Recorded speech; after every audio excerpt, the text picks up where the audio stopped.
हाय। कैसे हैं आप लोग?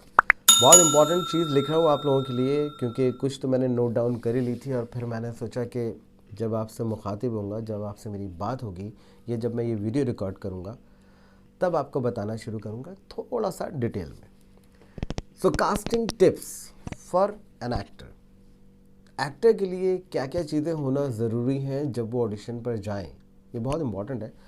लोग इसको, बहुत सारे एक्टर्स हैं जो बहुत लाइटली लेते हैं और इसको लाइटली नहीं लेना चाहिए। अगर आप अपने काम में सीरियस हैं तो वो सीरियसनेस आपकी पता चलना बहुत ज़रूरी है। तो जैसे मैंने आपको बताया कि जब भी आपके पास कोई ऑडिशन के लिए लाइंस आती हैं या ऑडिशन के लिए आपको बुलाया जाता है, चलिए आजकल तो कोविड की वजह से आप घर में रिकॉर्ड करके फिर भेजते हैं, लेकिन मैं उस वक्त की बात कर रहा हूँ जब आप किसी ऑडिशन पर जाते हैं। आपको मान लीजिए कोई कॉल आया और उन्होंने बोला कि ऐसे ऐसे एक आपका ऑडिशन है, ये प्रोजेक्ट है। तो वो आपको सीन भेज देंगे, राइट? या तो वो सीन भेज भी सकते हैं या फिर ये भी होता है कभी कभी लास्ट मोमेंट पे कॉल आ जाता है कि भाई कल परसों शूट है, कल हम ऑडिशन करना चाहते हैं या 3 दिन बाद शूट है। तो इसलिए उसमें आप घबराइए मत। सबसे इम्पॉर्टेंट चीज़ ये है कि जब आप ऑडिशन के लिए जाएं घर से तो आपको क्या करना चाहिए।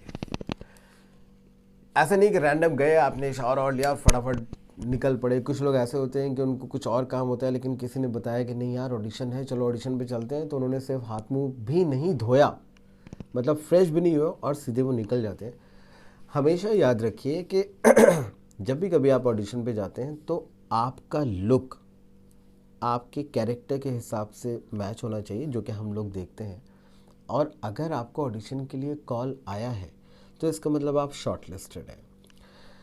आपका लुक जो है वो उस कैरेक्टर पर जाता है, चाहे वो लड़की हो चाहे वो लड़के हों। तो जाने के लिए आप अपने आप को बिल्कुल नीट एंड क्लीन रखना बहुत ही ज़रूरी है। नीट एंड क्लीन, मैं अगेन आपको बोल रहा हूँ, साफ़ सुथरे होके, कपड़े अच्छे पहन के, जो भी उस कैरेक्टर की रिक्वायरमेंट है। बिकॉज़ हम अक्सर इन्फॉर्म करते हैं कि ये हमारा ड्रेस कोड है। तो dress code in the sense, मान लीजिए जीन्स एंड टॉप है, लड़कों के लिए भी और लड़कियों के लिए भी। तो जीन्स एंड टॉप का मतलब है कि आप अपने पास, एक तो आप पहन लीजिए, दूसरा आप 2-3 कैरी भी कर सकते हैं अपने बैग में। मैंने ऐसे ऐसे एक्टर्स को देखा है जो बहुत ज़्यादा काम कर चुके हैं। वो जब भी कभी ऑडिशन पे जाते हैं, उनको वो आके पूछते हैं कि सर ये वाला लुक ठीक है। मैं अगर बोलता हूँ कि नहीं यार, अगर ये शर्ट डार्क कलर की होती, तो बोलते हैं सर रुकिए, वो डार्क कलर की शर्ट पहनकर आ जाते हैं। तो मतलब वो अपने पास में कुछ कॉस्ट्यूम साथ में रखते हैं। इवन मूछें भी रखते हैं, हेयर भी रखते हैं। लड़कियां ऑब्वियसली अपने पास में जो भी पफ होता है उनका, जो भी बेसिक मेकअप होता है वो रखती हैं। लेकिन अगर आपके पास कुछ ऐसे क्लोथ्स हैं जो आप रख सकते हैं कैरेक्टर की डिमांड के हिसाब से, तो ज़रूर कैरी कीजिए। तो नीट एंड क्लीन होना एक्टर का बहुत ज़रूरी है। बिकॉज ऐसा ना हो कि आप सिगरेट पीते वाले लोग हों, कुछ बहुत सारी लड़कियां भी पीती हैं, लड़के भी पीते हैं, जो कि हार्मफुल तो होता है, बट ठीक है, अपनी नेचर है। तो जब आप कास्टिंग रूम में जाएं तो आपके मुंह से स्मेल नहीं आनी चाहिए, चाहे वो पान की हो, चाहे वो सिगरेट की हो, चाहे वो जो भी कुछ और अगर आप खाते हो तो। जैसे लोग छाली खा लेते हैं या कोई पान मसाला खा लेते हैं, तो हो सकता है बहुत सारे लोगों को अच्छी लगती है, बट हो सकता है बहुत सारे लोगों को बुरी लगती हो। तो इसलिए वो चीज़ यूज़ ना करें, क्योंकि 4 लोगों को अच्छी लगती है और एक इंसान को बुरी लगी, तो इसका मतलब वो बुरी ही कहलाई जाएगी at the time of audition. So इन चीज़ों का बहुत ध्यान रखिए। नीट एंड क्लीन, कपड़े अच्छे होना बहुत ज़रूरी है, साफ़ सुथरे कपड़े हो, शूज़ वूज़ मेंटेन हो, ड्रेस आपका shirt T shirt jeans skirt जो भी कुछ है वो। दूसरी चीज़ कि आपके मुंह से स्मेल नहीं आनी चाहिए। मे बी आप कोई माउथ वॉश अपने साथ में रख सकते हैं। अगर आपको लगता है नहीं यार आपके मुंह से स्मेल आती है, तो उन चीज़ों का बहुत ध्यान रखिए। बिकॉज कभी कभी क्या होता है कि जब हम ऑडिशन कर रहे होते हैं या मेरी टीम मान लीजिए ऑडिशन करिए, या कभी कभी मैं एक्टर से इंटरेक्ट करता हूँ, तो एक्टर के सामने मैं हूँ या मेरी टीम में से कोई भी है, और जब वो बोल रहा है उसके मुंह से अगर स्मेल आती है, तो जो डेडिकेशन, जो जोश के साथ मैं अगर वो उसको क्यों दे रहा हूँ एक्टर को, या मैं समझा रहा हूँ, वो कम हो जाता है। तो वो कम नहीं होना चाहिए। आपकी परफॉर्मेंस भी अच्छी रहे, सामने वाले की भी परफॉर्मेंस अच्छी रहे, वो जो मुंह से स्मेल है वो बिल्कुल नहीं आनी चाहिए, तभी वो जोश बना रहता है। तो ये मैं इसलिए बोल रहा हूँ क्योंकि ये चीज़ें मैं फेस कर चुका हूँ। बहुत इंपॉर्टेंट है। जो भी चीज़ मैंने आपको बताई कि कॉस्ट्यूम आपके अच्छे होने चाहिए, नीट एंड क्लीन होने चाहिए, and try to carry some more stuff with you, more cloth, जहाँ पर अगर आपको लगे कि नहीं यार ये कलर नहीं, क्योंकि कभी कभी मान लीजिए वॉल का कलर वाइट होता है, लोग वाइट शर्ट पहन जाते हैं, या ब्लू होता है तो ब्लू शर्ट पहन जाते हैं, तो मर्ज कर जाता है, तो इसलिए थोड़ा सा अवॉइड करना चाहिए। तो 2-3 कपड़े अगर आप रखते हैं साथ में तो आपके लिए बहुत इंपॉर्टेंट है। एक्टर्स के लिए पहली इन्फॉर्मेशन मैंने आपको बताई है कि ऑडिशन के लिए निकलने से पहले, घर से निकलने से पहले आपको क्या क्या करना ज़रूरी है। फिर अगर आपकी प्रिपरेशन है तब तो बहुत अच्छी बात है, और अगर आपकी प्रिपरेशन के लिए आपके पास टाइम है तो आप पहले प्रिपेयर कीजिए, आप उसको याद कीजिए। जब तक लाइंस आपको अच्छे से याद नहीं होंगी, याद रखिए मैं आपको ये चीज़ रिपीट कर रहा हूँ कि जब तक लाइंस अच्छे से याद नहीं होंगी आप अच्छा परफॉर्मेंस नहीं दे सकते। जितनी जल्दी आप लाइंस याद कर लेते हैं, आपको लाइंस दिमाग में बैठ जाती हैं, उसके बाद जब आप परफॉर्मेंस देते हैं और कास्टिंग डायरेक्टर को लगता है कि नहीं यार इसने बहुत अच्छा किया है, फिर वो बोलता है कि चलो यार इसमें कुछ अगर आप ऐड ऑन भी करके कुछ इम्प्रोवाइज़ करके परफॉर्मेंस दे सकते हो तो वो आप दीजिए। तो अगर आप इम्प्रोवाइज़ कर सकते हैं तो बहुत अच्छी बात है, नहीं कर सकते आप बिल्कुल लाइन टू लाइन आपने प्रिपरेशन की है और बहुत अच्छा परफॉर्मेंस दिया है, अच्छे से याद है, तभी आप अच्छा परफॉर्मेंस दे सकते हैं। सो अच्छा परफॉर्मेंस दिया है तो वो भी हम कंसिडर करते हैं। बट एक एक्टर अपनी तरफ से क्या चीज़, क्या उसका इनपुट होता है, क्या वो एक्स्ट्रा कर सकता है उस सीन को और अच्छा बनाने के लिए, बॉडी लैंग्वेज यूज़ करता है, हाथों के, चेहरे के, आइज़ के, बॉडी लैंग्वेज के जेस्चर जो अलग अलग होते हैं वो यूज़ करते हैं एक्टर्स, जो थिएटर के एक्टर्स होते हैं। अक्सर वो ये चीज़ें मैंने नोटिस करी हैं उनमें, या ऑफ कोर्स जो लोग काम कर चुके होते हैं या जिन लोगों में बहुत जोश होता है वो बहुत अच्छे से प्रिपेयर करते हैं और उस कैरेक्टर को समझते हैं, अपने अंदर ले आते हैं।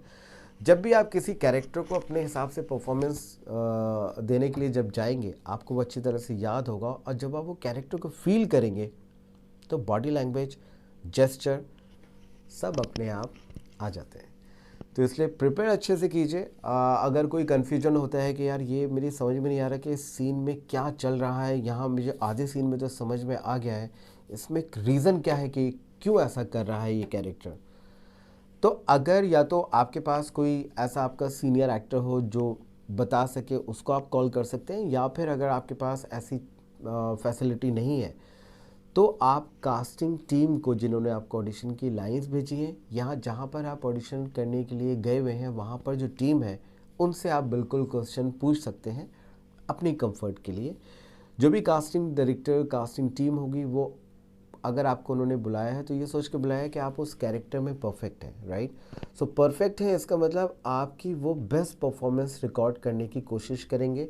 जैसे मेरे यहाँ क्या होता है कि, और भी बहुत सारे कास्टिंग डायरेक्टर्स के भी होता है कि हम लोग लाइंस देते हैं, प्रैक्टिस करते हैं, रिहर्सल करवाते हैं, 3-4 बार रिहर्सल करवाने के बाद फिर हम उस एक्टर की परफॉर्मेंस रिकॉर्ड करते हैं। अगर उस परफॉर्मेंस में वो फंबल कर जाता है तो हम वापस से रिकॉर्ड करते हैं। अगर फंबल नहीं करता और लगता है कि नहीं यार, हम उससे पूछते हैं कि आपको लगता है कि आप और इससे अच्छा कुछ कर सकते हो, वो बोलेगा या बोलेगी कि हाँ मैं कर सकती हूँ या कर सकता हूँ, तो हम वापस से रिकॉर्ड करते हैं।